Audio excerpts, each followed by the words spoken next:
The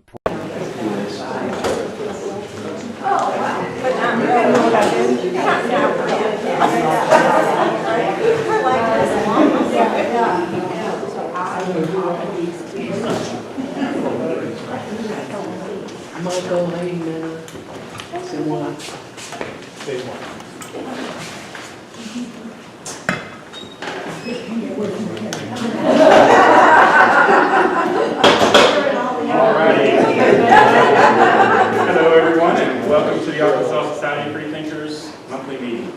ASF is a nonprofit organization devoted to maintaining the separation between church and state and advocating a scientific and humanistic viewpoint and improving the lives of non-believers. That's you. You can learn more about ASF at arfreethinkers.org, and hopefully we can, get you to click the join button there and help support our organization. For our standard disclaimer, it's that time now. So we are a diverse organization with members who represent a wide range of opinions. The speakers who present at these meetings do not necessarily represent the views of ASF or its individual members. Because we are a 501c3 organization, ASF cannot and does not directly support candidates for public office. We advocate for causes such as separation of church and state, scientific literacy, societal progress, and truthful communication. That said, we have the free thought of the day, which comes to us today from an author of an article that came out back in August. And this author grew up in an Islamic household, Zishan Alim.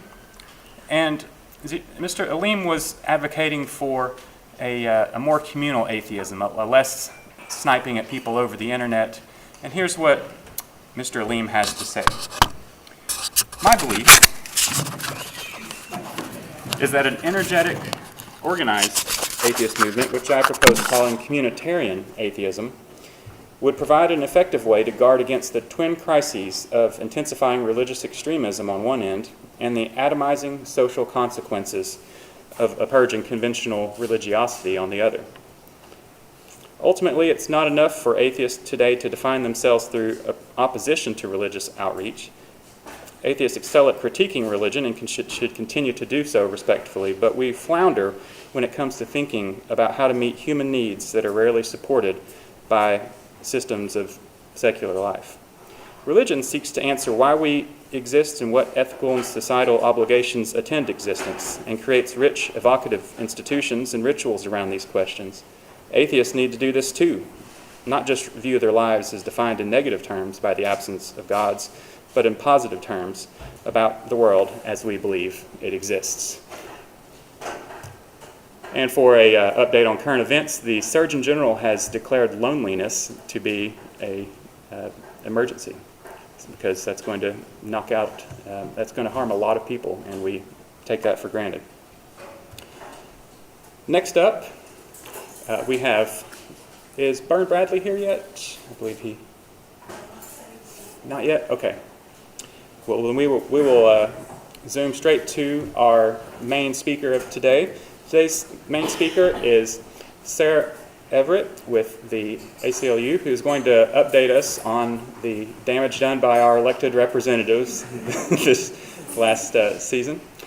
And we're looking forward to this, and I've been looking forward to it for a long time. So would everyone please give a big, warm round of applause to Sarah Everett.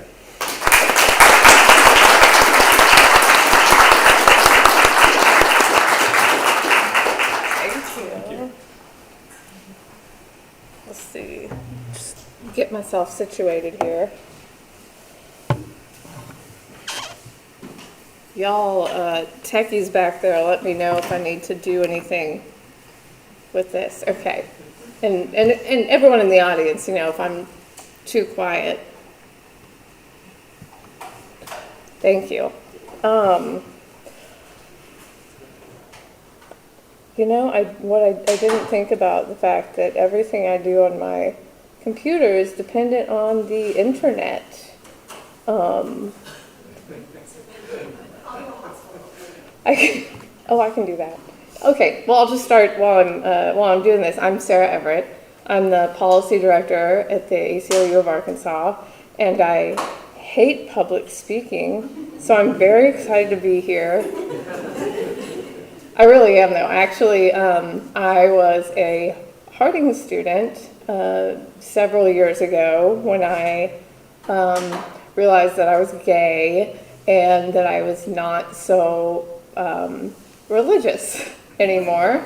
And I found Ann Orsi and the Arkansas Society of Freethinkers, and it was like just I don't know, it's a really great group and supportive environment, I guess, for me to have at the time. So I'm excited to be back with y'all again.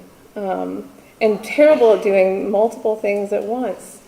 But I don't know if anyone is really excited to hear what happened over the legislative session, because I think most people know a lot of terrible things that happened over the legislative session, but I would love to talk about a few of them anyway. And first I will talk about the ACLU of Arkansas. In case anyone doesn't know, we are a nonprofit, nonpartisan organization, and we deal with many issues, primarily constitutional rights, both federal constitutional and state constitutional rights.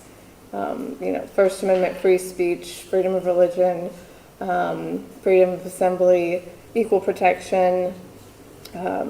We do racial justice, criminal legal reform work, immigration rights, many things I'm sure I'm leaving out. But we only got a policy department like a year ago. We were just 3 lawyers doing all of the things, and then that included, litigation and work on policy advocacy in the session and local government. So now we have a policy team, we like to say, of 2 people. Our policy strategist, Kevin Azanza, is amazing and wonderful. And so we've been able to dedicate more time to, being at the legislature and trying to help community organize and educate and advocate for things that actually matter to Arkansans. Not that we necessarily have a ton of success, but we did have some pretty significant wins this session, in my opinion. I wanted to start with, many of you may know, the motto of the state of Arkansas is Regnat Populus, which means the people rule. And many people may not be aware of that because it doesn't seem like the people rule many days. There's been several attempts over the last few years by the legislature to, diminish the rule of the people, if not just kind of crush it out of existence. Some of that has to do with the ballot initiative process. They have tried to make it more difficult for the people to pass laws that the people want. Some of those are minimum wage raises, recreational marijuana, basically things that everyday Arkansans often think might help them the most, but aren't getting done by the state legislature. And the focus of the legislature often seems to be on these big issues brought by out-of-state special interest groups, right? So this session we saw a lot of, and last session, a lot of anti-LGBTQ stuff. Typically banning a book about 2 dads is probably not going to do a whole lot to help someone, find housing or access health care. But those kinds of issues were just a huge focus this session. And there were more efforts to limit the rule of the people. Act 236, which is being challenged in court now, would require ballot initiatives to submit petitions from at least 50 counties in Arkansas. That raises the constitutional threshold from 15 counties to 50. And like I said, that's being challenged in court because the state constitution sets the 15 county requirement. And the question is whether the General Assembly can legally just opt to go way above and beyond that. So that'll be an interesting thing to watch. And then, of course, we had some, I would say probably anti-racial justice, but bills dealing with racial justice or the lack thereof, including SB 71, which would have ended affirmative action in any state agency. That includes not just race-conscious college admissions, but scholarships offered to people from different backgrounds. The Minority Health Commission, what they would have been able to do under this was really unclear, including their very important work around helping to end the major disparity and the problem of maternal mortality in the state of Arkansas, especially for Black women. That bill did not pass, amazingly. That was exciting. Now, I want to say, though, what has been happening and what I think folks should watch out for is the state continuing to chip away at these programs through other means. So right after the legislature went home, a group from out of state filed a lawsuit against the Minority Health Commission, accusing them of racism, essentially, because they provide scholarships to minority students in healthcare fields.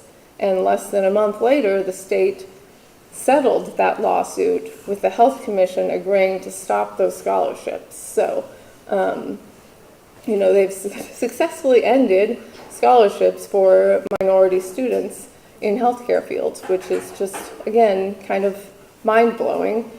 And, those kinds of things I certainly want to keep an eye out for, and I think others should too. It's not like we can all just, go down and protest at the courthouse and change a judge's mind, but as these things are happening, if more people are paying attention and reach out to various leaders, hopefully they will understand that these are not the things that we want happening.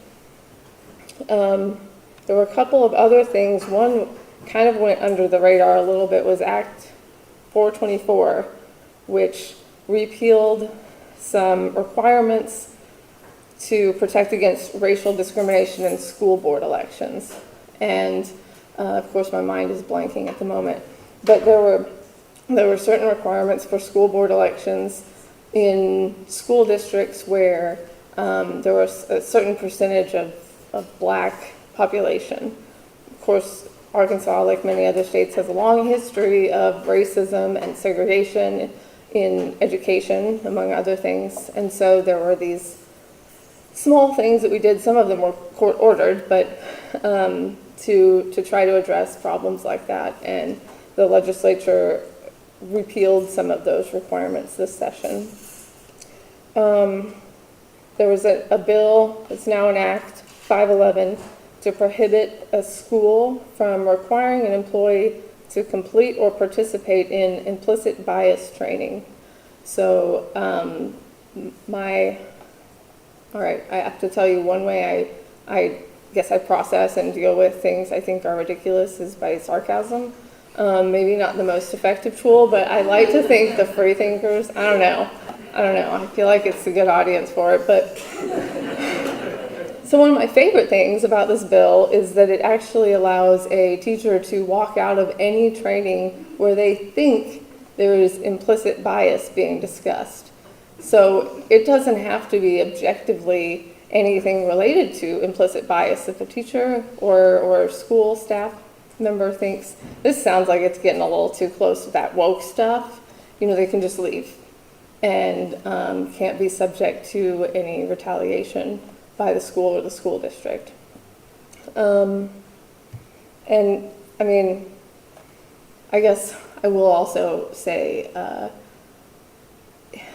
there's so many things that people like to go after with the woke agenda or whatever, but I think understanding how we treat people and how we perceive people who are different from us is really just a way that we learn how to be nice to each other. So to me, it feels like this kind of anti-woke agenda is really just, we all want to be free to bully whoever we want to bully, and that's that. So again, the probably slightly unproductive sarcasm, but okay, so let me grab a drink. There were some First Amendment related bills, shockingly. One of them was HB 1615, or Act 733, which purports to expand religious freedom protections, preventing the government from taking adverse action against religious organizations or individuals for exercising religious beliefs in certain contexts. So you may know that several years ago now, we had a Religious Freedom Restoration Act in Arkansas, and there was a lot of discussion about that back and forth, and they ended up having to kind of scale it back to get it passed. And of course, the ACLU typically maintains that we don't need, the First Amendment already provides religious protection for religious freedom, and anything we kind of try to add above and beyond that, one, it elevates religious freedom above all others, first of all, and two, it really complicates things. And a number of bills this session kind of did that. And this one, the broadest portion was for religious organizations, and the original bill was about primarily foster care, adoption, and making cakes for gay weddings. The big issues we all know in the state of Arkansas. But we have multiple times dealt with bans on same-sex couples fostering and adopting children. And we've won those fights multiple times, but here we are, I don't know, Gary, 20 years later, more, still doing the same things. And I guess someone told them maybe they should not be so obvious about it. So they completely replaced the text of that bill and just kind of gave these really vague protections for religious organizations. And then another section, again, my favorite part, that discusses contracts with the state. So the state can't choose not to contract with you because of some religious belief or policy that you espouse. The reason I love that one so much, we gotta have like a sarcasm thing, because someone's gonna watch this and think the ACLU loves this bill. But you may know about the Israeli boycott ban passed several years ago now that has kind of had a difficult and long legal battle that was not successful and not correct in my mind. The state prohibited, or no, I'm sorry, the state requires anyone who contracts with them to sign a statement saying that they will not support boycotts against the state of Israel. Well, another bill was filed this year and passed with the same language that requires, private businesses contracting with the state to sign a pledge certifying that they will not boycott energy, fossil fuel, firearms, or munitions manufacturers. And at the same time, they have this new religious freedom law that says you can't refuse to contract with anyone for, exercising their religious beliefs. So I'm really interested to see how those two things play out. I'm not suggesting that anyone try to use one or the other against one or the other, but I think it's interesting. I don't know if I'll have a job on Monday. Okay, SB 396, Act 689 requires social media platforms to verify that users are at least 18 years old or have parental consent to use the platform. I guess there may be a wide variety of reasons for a bill like this, but one of our big issues with it is the First Amendment issue, the right to get on social media and kind of exercise your free speech and the right to access information on the internet. And so, one, it's going to be very hard for platforms to implement this. They say it's only for new users, so everyone be sure you go get whatever social media you want to get before the law goes into effect. But it will somehow require you to input personally identifying information that you may not necessarily want to share with Facebook in order to verify that you're 18. And I'm not totally sure how all of that will work, but we will see how that plays out. And that's not just in Arkansas either. Again, it's obvious that these things are coming from out of state when they're just being kind of copy pasted in each different state legislature. Another religious freedom bill, SB 556 or Act 788, creates heightened protections for students' religious speech. This one actually was introduced last session and failed, in part because of this weird clause at the end that says the Attorney General can ask this organization called the First Liberty Institute to come and defend the law if it's challenged in court. So, it's possible that perhaps this organization called the First Liberty Institute had something to do with drafting the legislation. Not an Arkansas organization, once again. So school officials can be prosecuted for failing to eliminate any actual or perceived school sponsorship of religious speech, which is interesting. I mean, the intent of the bill really, and part of the focus, is actually to allow students to have what they call a limited public forum at school events where students are allowed to speak. So generally they're thinking about graduation ceremonies, maybe school assemblies where there's a student speech or something. And basically you're not allowed to tell a student they can't share their religious viewpoints, which, the First Amendment, as I've said, already provides protections for not just religious viewpoints, but all viewpoints, to the extent that they make sense for a school environment. But the interesting thing about this one, as with others, is that I think it could actually, assuming that anyone wants to prosecute anyone for any of these things, we have schools that are occasionally crossing that, even the First Amendment line, but certainly this actual or perceived school sponsorship. So, for example, the school, posted religious content or advertised religious content online that was happening at the school. Some people might perceive that as school sponsorship of religious speech. So, they're, once again, kind of getting at some of the things that probably some of the drafters of legislation like this would actually prefer schools be doing, but it could be, in theory, used against them. But just kind of as a reminder, all students must be treated equally.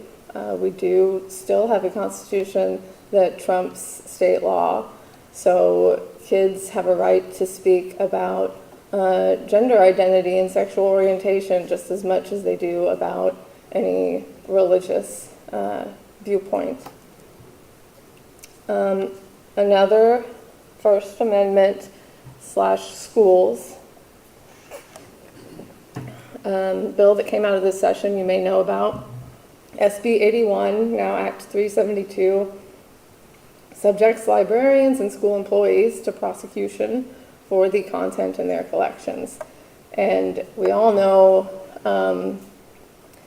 the rhetoric around these policies has been almost exclusively about books that describe LGBTQ people or books that talk about the history of racism in America, in Arkansas. The books that they're trying to ban are not, something you'd find at Playboy. They are some of them are books that have been in our school libraries for years or decades. And book banning is not a new thing. They've been doing this, people have been doing this, I don't know, since books existed. And there have often been issues with content in classic books that parents may be uncomfortable with.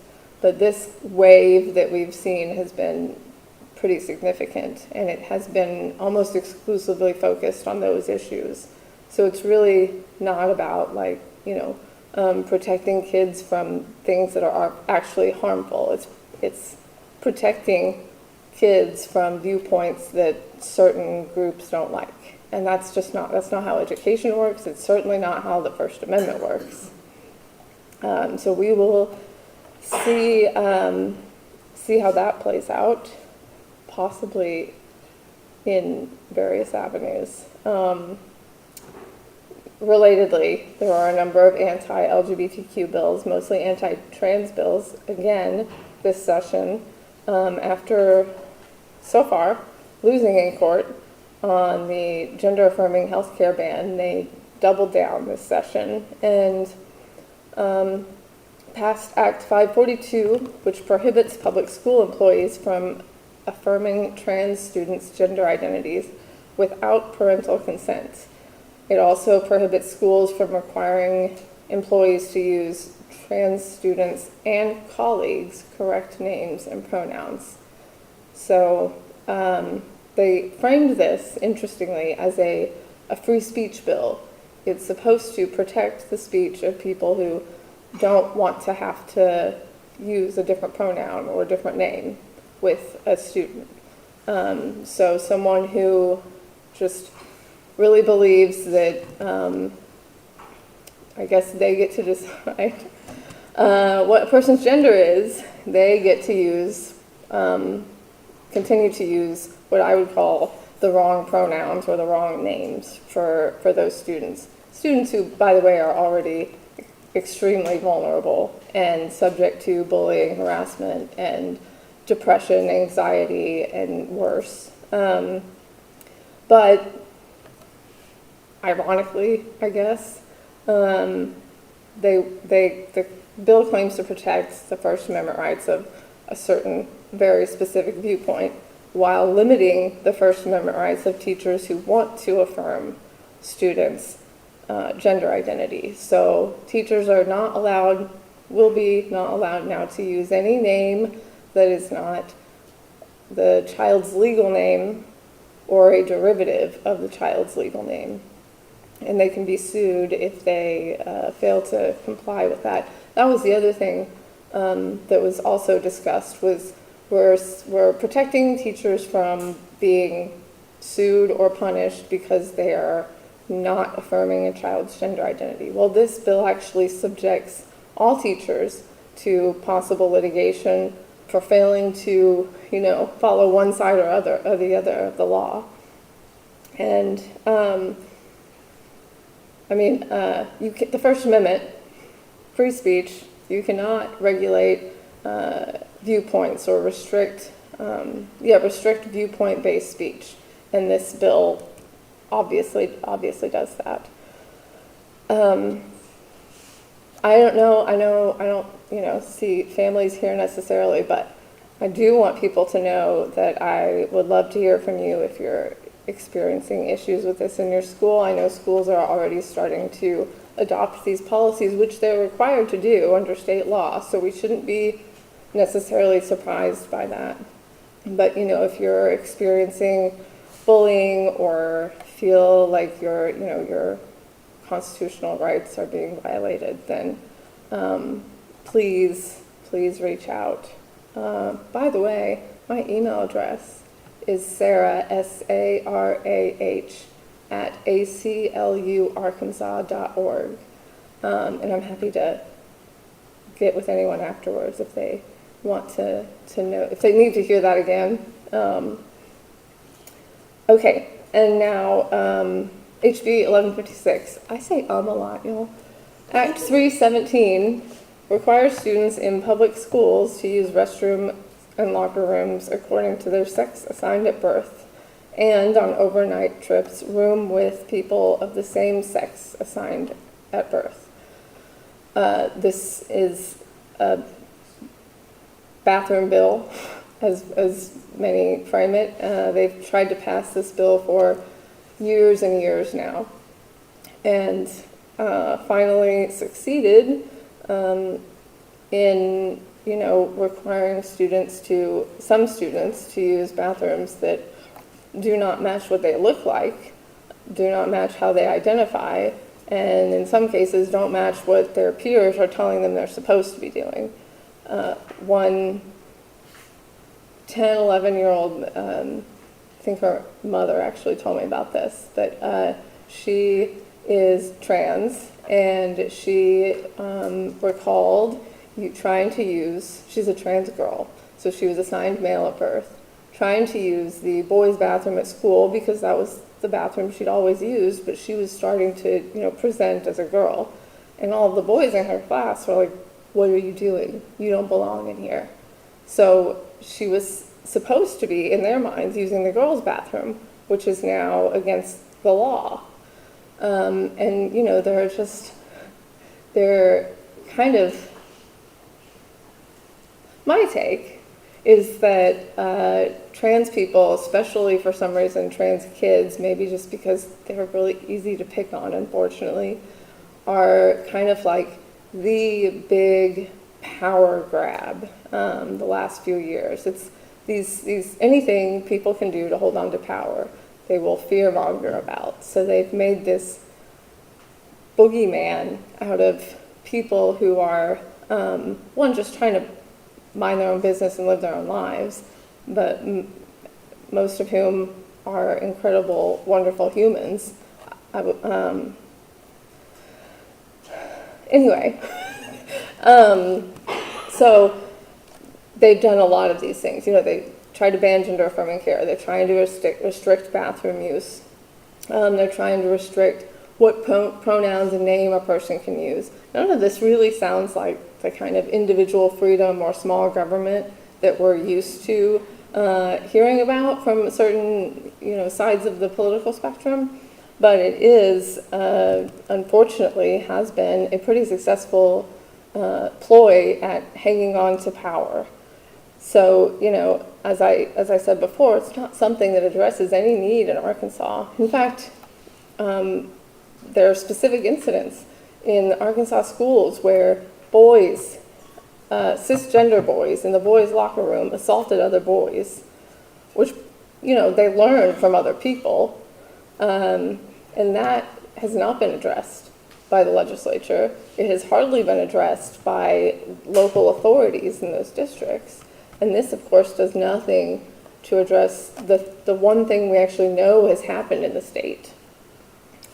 As I told someone before, I could probably rant about some of these all day, so feel free to tell me to speed it up or stop talking.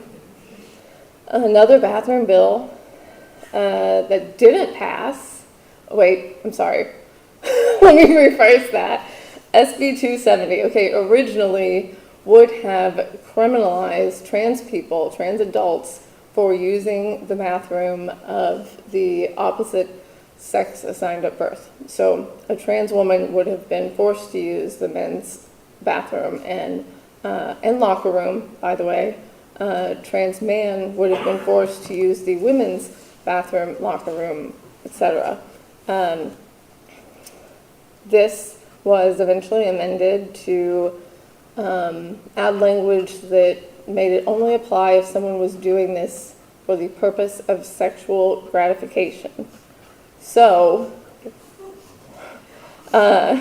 because, that's the other thing that keeps coming up in these conversations is this kind of framing of trans people and other LGBTQ people as predators or like hypersexual in some way, and that's not new either. They've always done that, but this was kind of, it was framing especially trans people as predators, which is just ridiculous. They can barely go to any bathroom without being harassed, let alone, the one, well, they can't go to either in many cases. So it was good. It was good to see this amendment.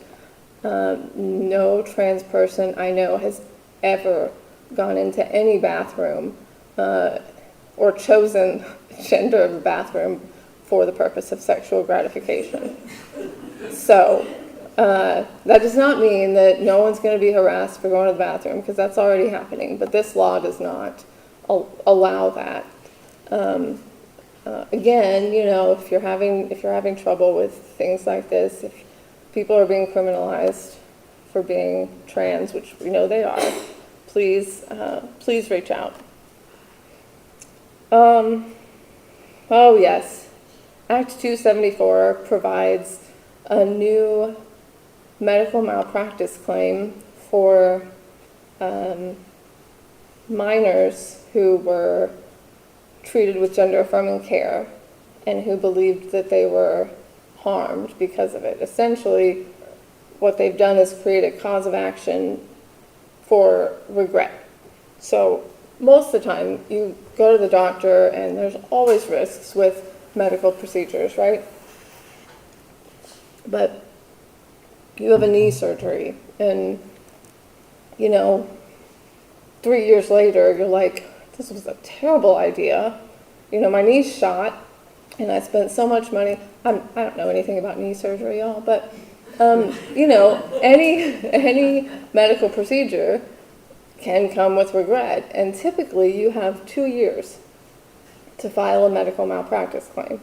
I also am not a medical malpractice lawyer, so just, you know, pretend I'm not a lawyer at all so that it doesn't sound like I know what I'm talking about. This is going well. This is going well. But typically you have 2 years to file a medical malpractice claim, and a claim that's just based on, I wish I didn't do this, is not going to hold up in court. You've got to have experts who can testify to whether or not the doctor was using the standards of care in that, you know, medical practice and that medical community at the time. Well, this act says nothing about that. It's actually outside the Medical Malpractice Act, and it allows, I think it's, oh yeah, it's right here on my notes, 15 years after a person turns 18.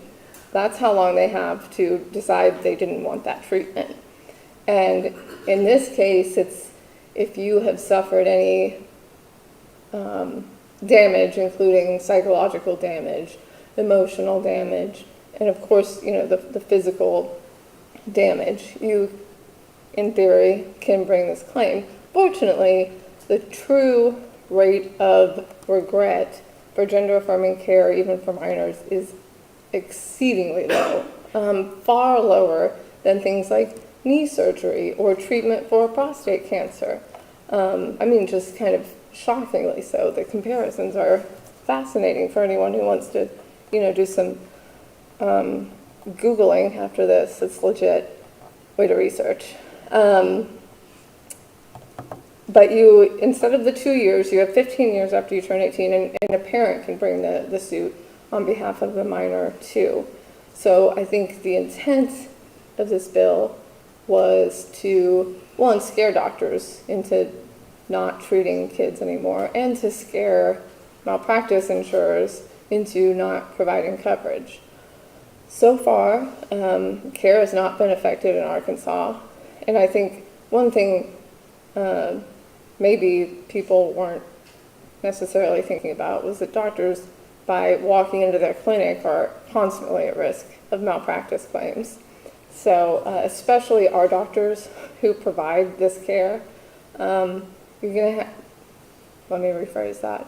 It's tough to scare them. They've been attacked in legislatures already. They've also increasingly been attacked verbally and physically. They've been threatened with their practices, with their lives. So they're not going to back down just because you tell someone they can sue, especially because they know their patients and they know that they're providing the best care they possibly can. And care that they have to provide in order to feel like they're fulfilling their ethical obligations as physicians.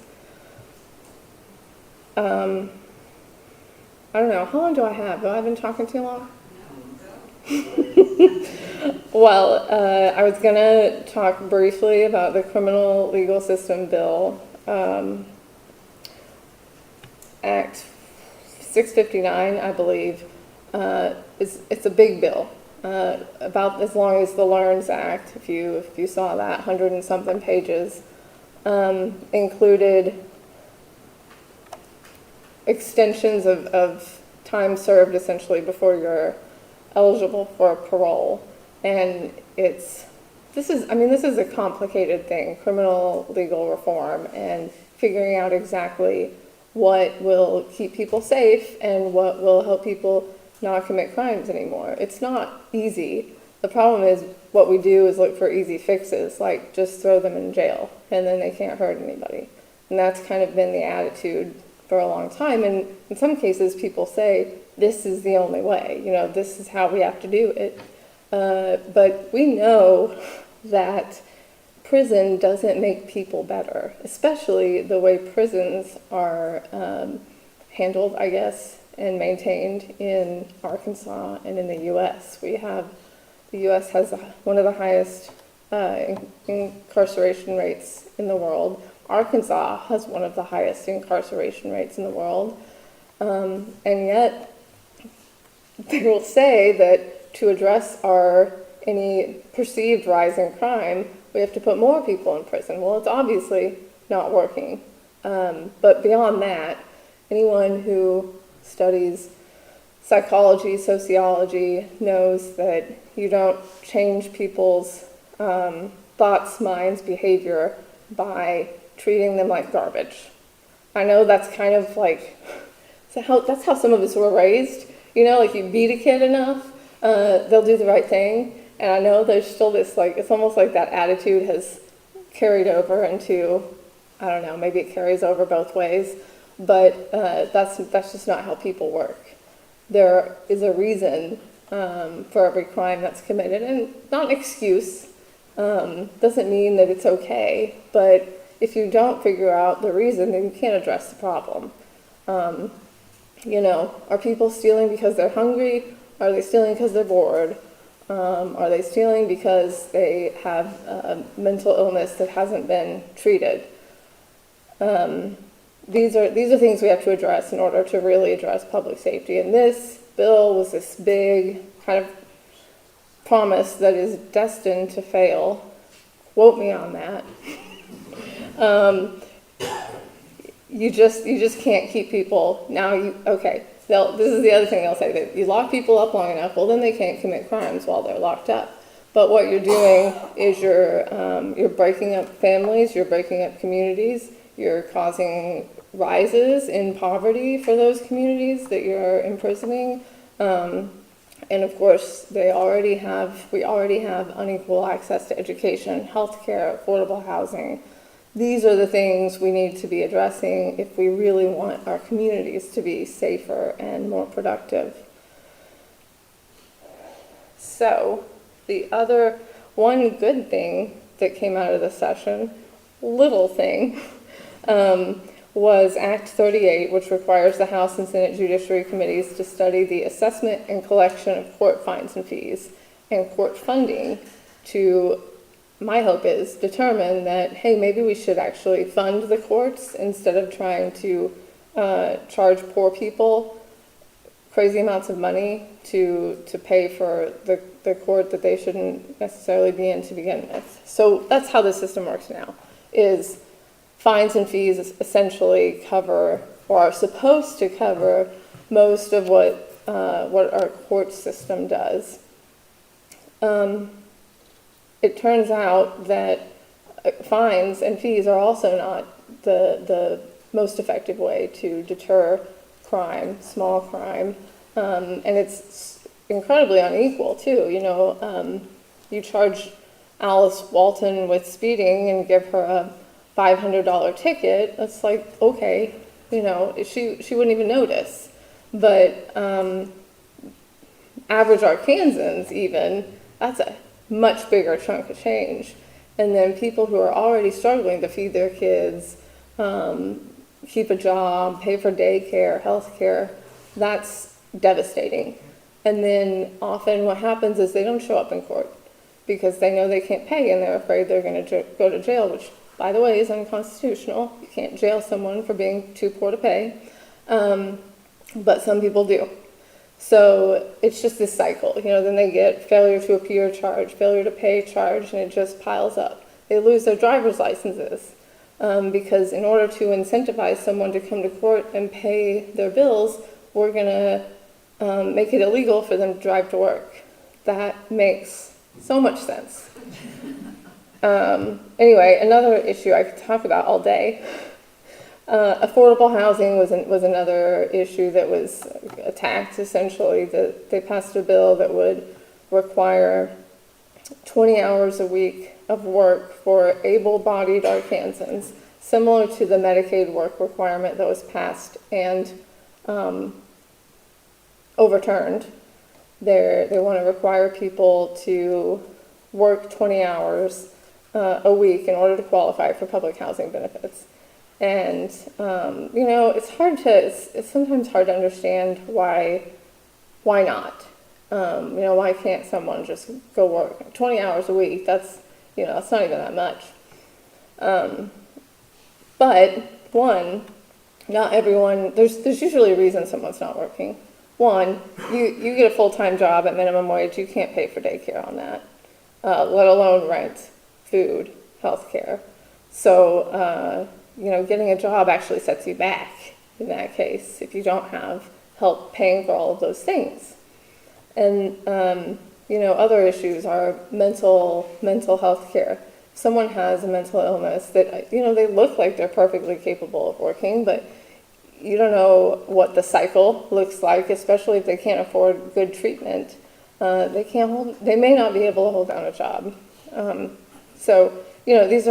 This is another one of those things I think I've already said that just exacerbates issues like crime and public safety. And, turns out that many people really don't like to see poverty in public. And instead of dealing with poverty in public, we just want to kind of arrest people or evict them from the town, or set these work requirements and things like that to make ourselves feel like we're doing something. But you can't criminalize poverty out of existence.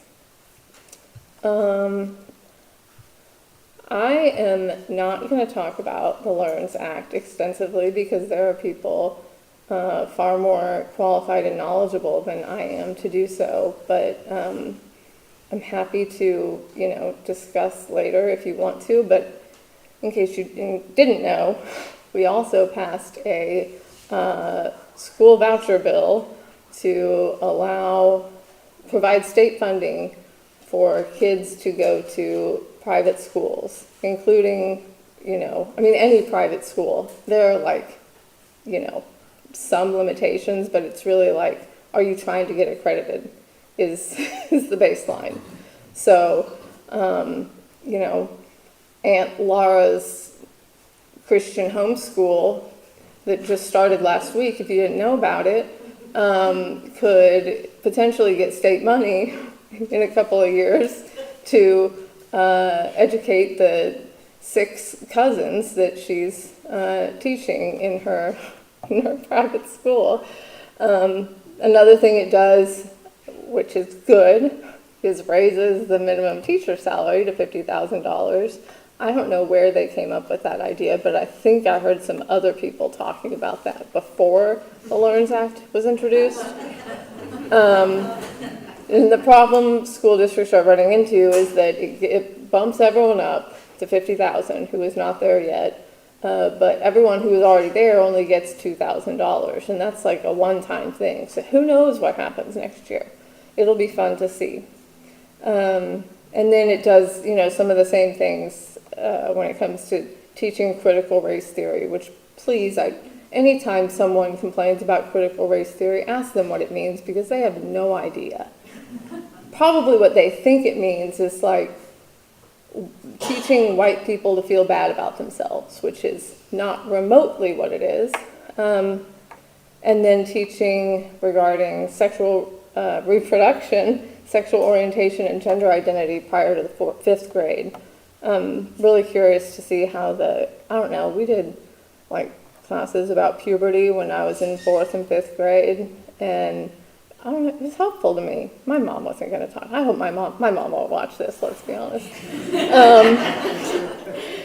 But, those kinds of things. One, we don't have enough sexual education in our schools anyway. We have a high rate of teen pregnancy, and kids are learning from the internet, or if they're lucky, from their local library, about how their bodies work. And so this prohibits that prior to 5th grade. Honestly, I don't know what teaching was happening on sexual orientation and gender identity prior to 5th grade, except maybe like, hey, some people are different, let's be nice to them. So I would say you could probably keep doing that part. And this is what Florida did with their Don't Say Gay bill a few years ago, and now they've bumped it up, I think, all the way to 12th grade, because we definitely don't want 17-year-olds acknowledging the existence of Ellen DeGeneres. I said I wasn't going to talk about it much, and then I just keep going. I'll move on from that. We can talk more. So what do we do now? This session was depressing and frustrating and demoralizing and exhausting, and I know even for a lot of people who were heavily involved and almost to an extent enjoy being involved are just like, I don't want to. I was like, multiple times this session was like, I could just quit my job and work at the croissantery and just sell people croissants and be happy. Not going to, but so what do we do? We vote. You had to know I was going to say that. Please vote. If you can vote, please do it, and educate yourself on who's on the ballot, what are the issues. If you don't understand from these very generic and vague kind of brochures they pass out about what they believe and what they value, talk to them. Most of them are pretty good at making themselves, because they want your vote. They're gonna talk to you. You get to know your legislators. What House district are you in? What Senate district are you in? Who are your representatives, and who might run against them next election? Know both sides. Know your legislators, and make sure they know you, so that they will know. Well, call them, write them, tell them what you want them to focus on and what you want them not to focus on. And do the same thing with your local governments. We've got quorum courts, city boards, boards of election commissioners, library boards, school boards. All of them set policy at some level that affects any number of the issues I talked about, and our day-to-day lives. Especially right now, the same groups that pass some of these laws are going after our school boards and our library boards. So know what's happening, especially when you're electing school board members, and be there to talk to them. Let them know, what you want, again, what you want them to focus on, and let them know that you're watching and that others are watching, and there will be electoral consequences for, not doing what the people want. County boards of election commissioners is really big in election years, obviously, but I don't think I didn't realize how much power they have over the election process. But they set the polling places. They may set different policies, but there tends to be a decent amount of, disagreement in some of those boards over what's best in a way that really can affect the voting rights and even the election results in a given county. So watch those boards. If they're moving polling places around, find out why. If you see an area where you think a polling place should be moved or could be in a more accessible location, let them know. Talk to your county clerk, figure out, make sure you know how to vote absentee, how to register to vote, help people. Voting absentee is actually really complicated. Maybe I'm just bad at following directions, but that form you have to fill out on the envelope to send your ballot back in, I swear I had to read that 20 times to make sure I was doing it correctly. But they don't make it easy, and so many of our ballots get rejected, one for not having ID, and with absentee, you have to send your ID, a copy of your ID with the ballot.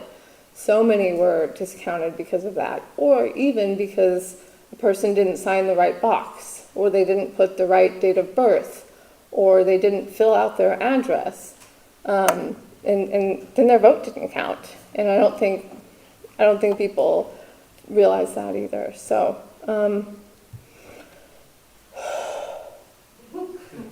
all right, that was a lot. If anyone has questions, comments, I am happy to take them. And I was probably supposed to say this at the beginning, but none of this is legal advice. So don't ask me for legal advice. If you do, I'll try to answer your question without legal advice. But hey, I have a question regarding the bathroom bill type thing. If a cisgender person goes into their biologically, bathroom for the intent of harassing another person, or sexual purpose or whatever,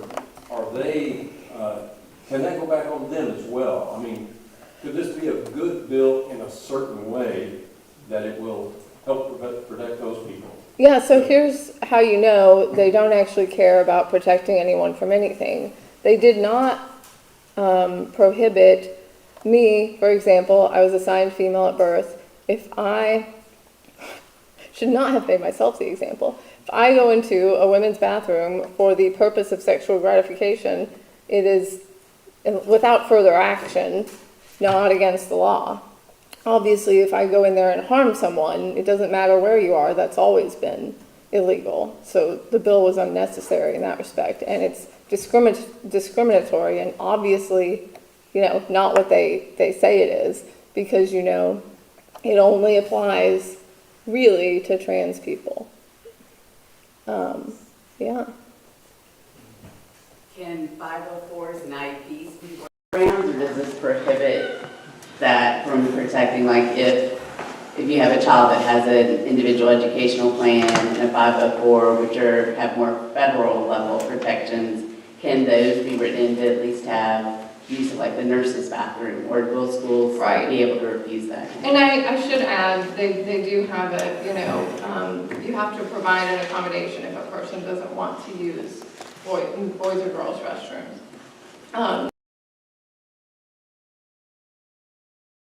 That they did. But, the possibility of things like that, I think, is definitely something folks should be exploring. Ways to protect kids who need it, and yes, they can use the nurse's bathroom or whatever, assuming there is one. This is a serious question.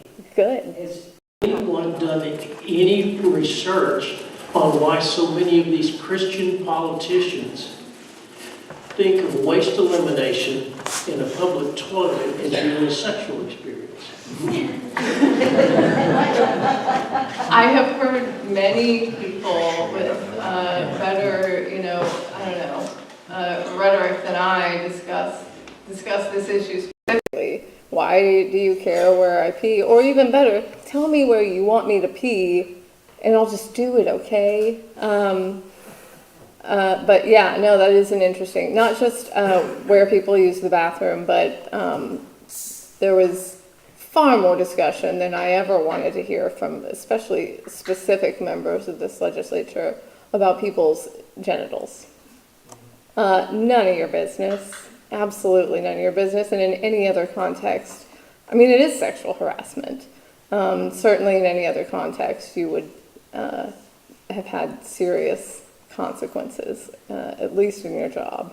But anyway.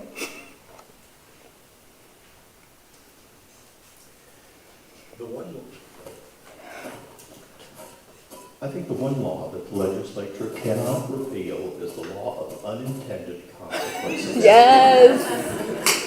When we look at some of these bills, I can't imagine that we won't be able to find some places to make them really unhappy about what they have done, especially these religious rights cases, because I am a subgenius, a member of the Church of the Subgenius, and we have some very specific religious beliefs that change from time to time. And, so there may be some other things too. We just, I think, need to read these, study these, and see where did they go wrong? Because they did, because it's the Arkansas legislature. Yeah, you know what? If anything, they should be thinking about how might Jerry Schultz use this law against me if I pass it. It's one of the more entertaining aspects of my job is looking for just all of the kind of absurd unintended consequences. And there often are many, because I don't like lawyers any more than anyone else does, but we have this training and this practice. You could at least put us to use when you're passing laws that we're going to have to use in court later on. I don't know. It just seems like it makes sense to figure out these unintended consequences before you've passed the law.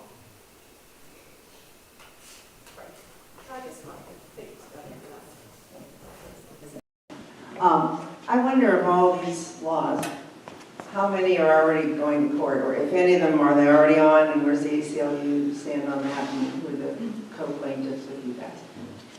So I think there are a couple of lawsuits, not from the ACLU. There's one about the ballot initiative question, the 15 counties versus 50 counties. And then someone is sued over the LEARNS Act, the question of whether or not they properly passed the emergency clause so that it would immediately go into effect. I don't recall if there are other ongoing cases over legislation that was passed this session. I am certain there will be.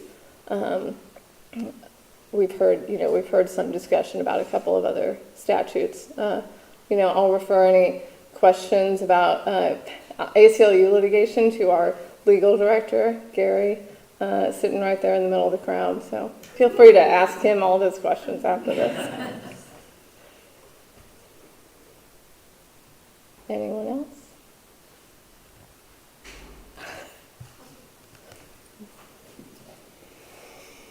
Sarah, we also have the other bill that was the anti-drag one that was good, and I just wanted to see. Yeah. Thank you. We could share another win. So there was a bill, SB 43, that would have banned drag performances. Because again, if we think of the issues facing everyday Arkansans, it's all of those dang drag queens just everywhere. So it would have, if I can remember even now, it would have outlawed drag performances in certain locations. And I mean, to an extent far beyond any of the, I don't know if y'all have seen a drag show. If you haven't, you should. They're lots of fun. But I have never been to a drag show that I thought, they should probably regulate this more than they regulate Twin Peaks or any given strip club. Not that I've been to a strip club.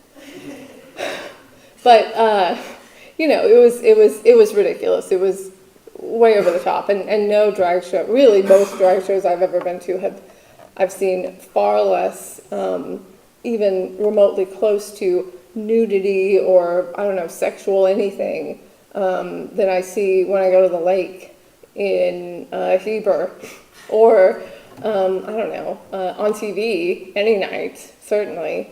But, you know, we've even got some interesting conversations happening in the legislature that would have gone beyond that kind of, that line. So what happened was they amended the bill, really replaced the entire bill to kind of talk about, it was more related to obscenity laws and like adult performances, and basically I think now, you know, I don't know, Twin Peaks might want to reevaluate whether they're, I don't know if you all know about Twin Peaks. I just learned about it this session. It's fascinating. It's a restaurant, kind of like Hooters, but maybe more. Anyway, it doesn't apply to drag performances at all. I think that people who pass the bill would like to still argue that it does because they want to be able to tell people who are contributing to their campaigns that they did something. But it does not regulate, and it would be absolutely unconstitutional to regulate drag performances in the way that they would like to. So thank you, Kirsten. Please feel free to tell me if I missed anything else. I want to add, now that I think about it, there were some really incredible people working at the Capitol, and some of them, I mean, trans folks, y'all show up for everybody, I swear. I knew some of the trans activists that I know now from other issues, you know, racial justice, criminal legal reform, many, many other issues, and they're still there trying to fight for their own right to exist. And not just trans people, but people like Kirsten and other, especially mental health care workers. Don't be afraid to go to the Capitol and get involved. You know, if trans people can sit in front of the legislators and talk even after the horrible abuse they were subjected to this session, then so can you. So please do it.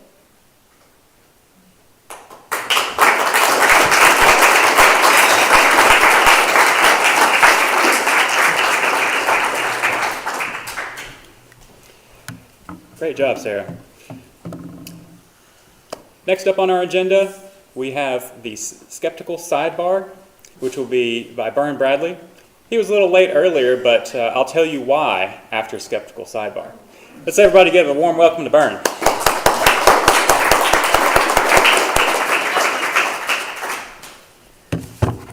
I thought I was going to get to tell that.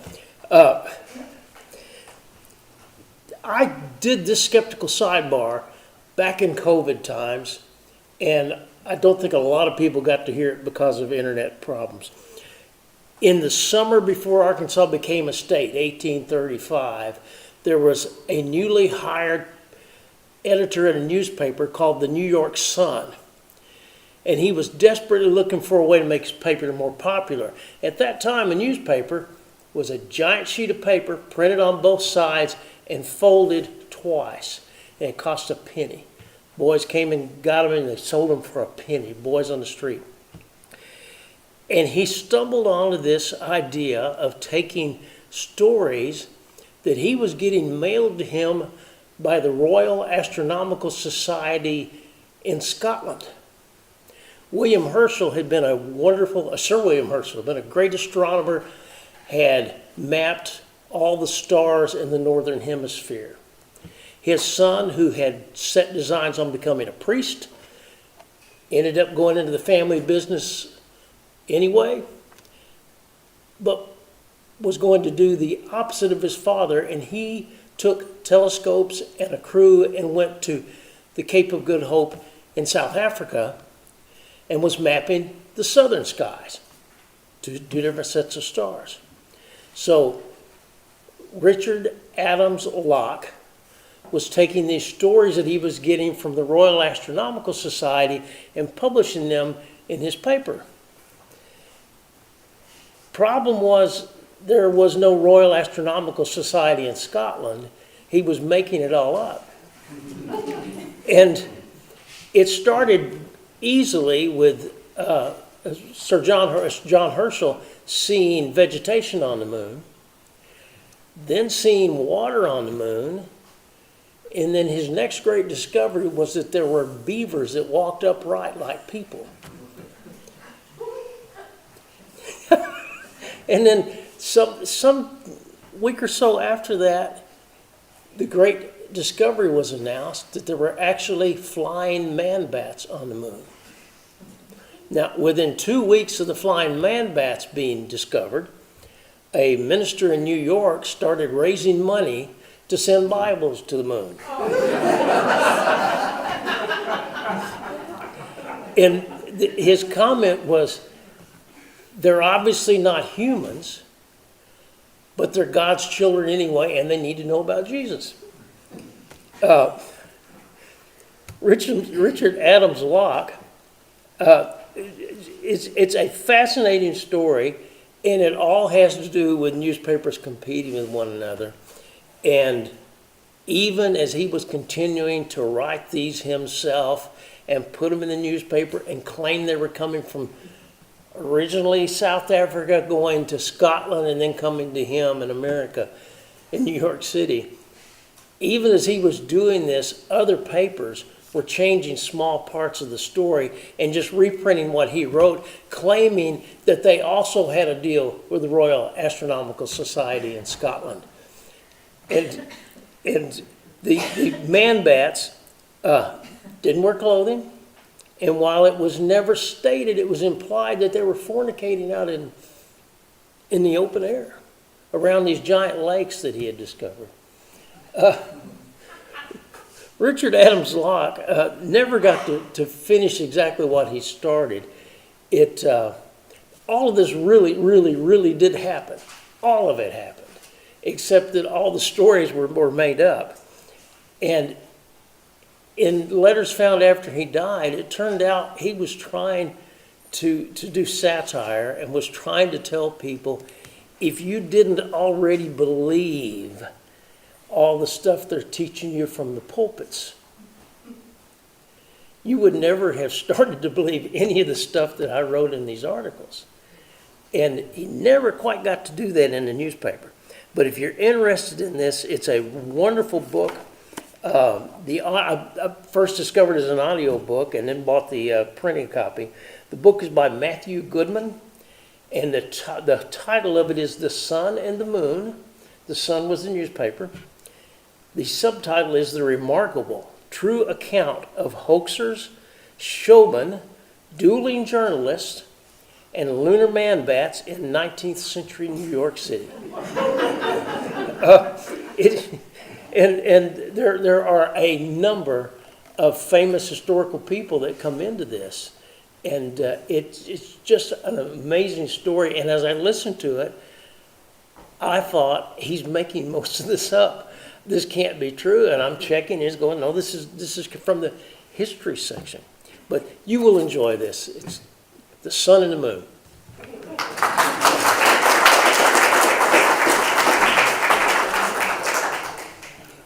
Thank you, Byron.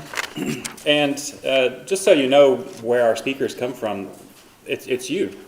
If you have a topic that you would like to bring up to be a main speaker, filling the role that Sarah Everett filled today, give us a shout. Let us know.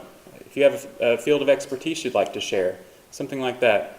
If you have a personal story to share, a story of how you went through life and developed and obstacles that you faced and overcame, let us know, because we have a member story section that we do as a part of this, and it's sort of a way to help us get to know each other in a sense as well. If you'd like to do skeptical sidebar, like Byrne just did, if you have something that is just misinformation that is just, really ridiculous, really annoying, or really problematic that you'd like to share with us, that's good, because that helps us understand not to just believe everything we maybe read, or maybe everything we hear, or everything we see.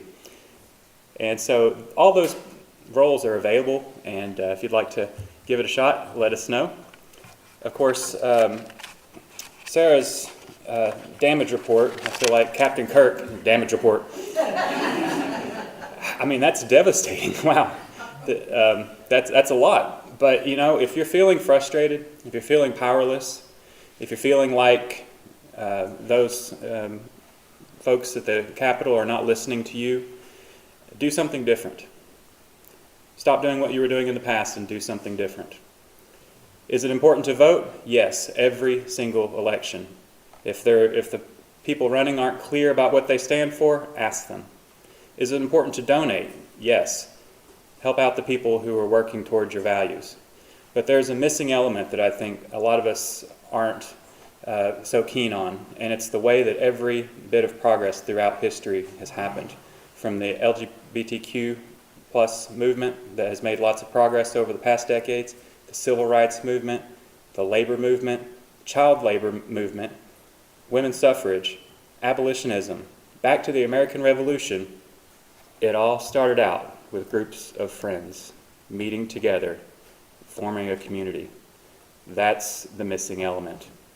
That's the thing that you do different if you want to see our legislature become less like a hate group and more like a group of people responding to their citizens. So that's my spiel.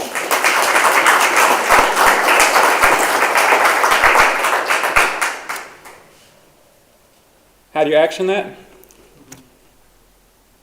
On Tuesday, June 6th, we have our first Tuesday of the month meetup at American Pie Pizza in North Little Rock. At Sunday, June 11th, the second Sunday, I believe, of every month, we have a Cantina Communion meetup at a restaurant in Southwest Little Rock to have they have really delicious Mexican food there. We have Zoom nights on the second and fourth Mondays of every night. We have these monthly meetups on the third Sundays, and then we also have on the fourth Sundays, we're starting a new restaurant meetup at TGI Fridays in North Little Rock. In addition to all that, we've got a whole calendar of things out there on meetup.com. If you look at meetup.com/AR Free Thinkers, you'll find that there's a whole lot of stuff going on that you maybe didn't know anything about.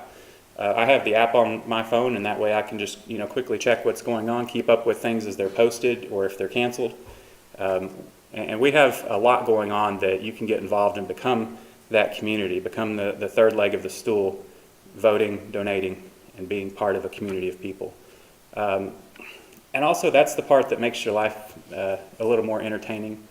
It expands your social circle.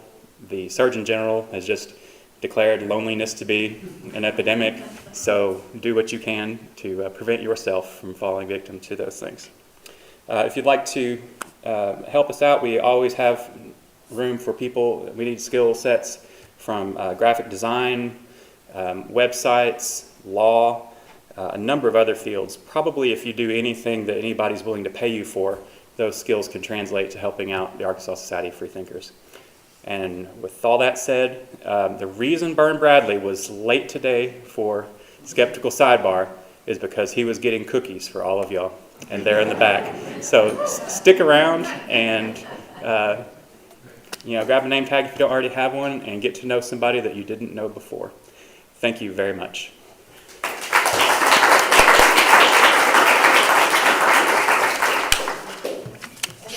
If you want to join or donate, we can help you make that happen too.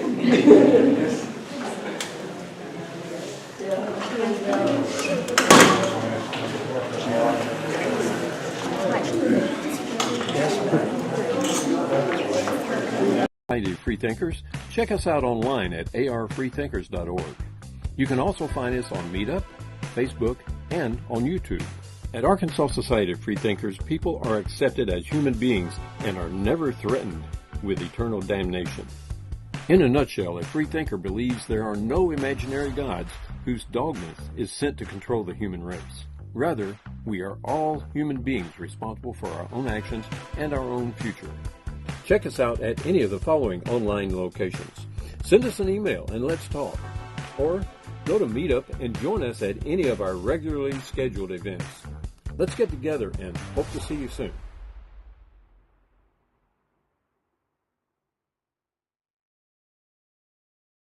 If you'd like to know more about the Arkansas Society of Freethinkers, check us out online at arfreethinkers.org.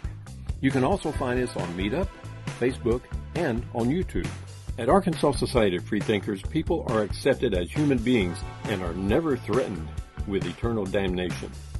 In a nutshell, a freethinker believes there are no imaginary gods whose dogma is sent to control the human race.